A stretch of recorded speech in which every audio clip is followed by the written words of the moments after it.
இப்போ வந்து 25 பேர் இருக்கோம். ஸோ இப்போ மாதம் வந்து 1 லட்ச ரூபா வந்து நம்ம கட்டுறோம்.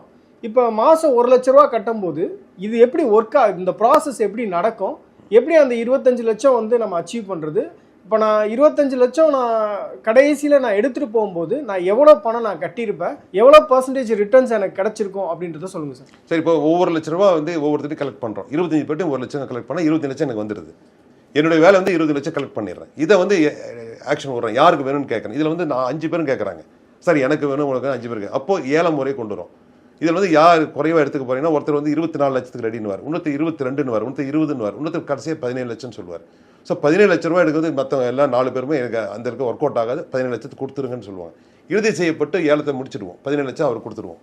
அந்த 17 லட்ச ரூபா கொடுக்கும். அப்போ உங்களுக்கு கையில் எவ்வளோ கிடைக்குது? 8 லட்ச ரூபா கிடைக்குது. அது 8 லட்ச ரூபா டிவைட் பை என்னோட கமிஷன் போக டிவைட் பை 25 மெம்பர்ஸ் கொடுத்தனா 25 பேருக்கு பிரித்து கொடுத்தும் போது ஆட்டோமேட்டிக்காக அது வந்து டிவிடெண்டாக வந்துடும். அந்த டிவிடெண்டை தான் வந்து கணக்கிடும் போது உங்களுக்கு அது சேவிங்ஸ் வந்து கடைசியில் எடுக்கிறவங்களுக்கு அது பெனிஃபிட்டாக வரும்.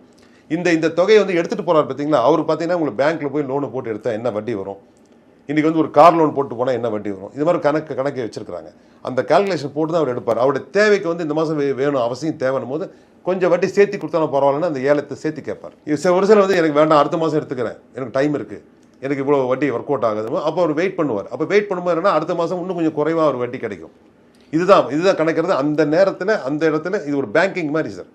நமக்குள்ளே ஏற்படுறவங்க பேங்க், வெளியாட்கள் வர முடியாது. இந்த குரூப்பில் இருக்கவங்க மட்டுமே பணத்தை கொடுக்குறாங்க. குரூப்பில் இருக்கவங்களே தேவைக்கு தகுந்த மாதிரி எடுத்துக்கிறாங்க. அதிக தேவை இருக்கிறவங்க முதல்ல 2வது சீட் 3வது சீட் எடுப்பாங்க.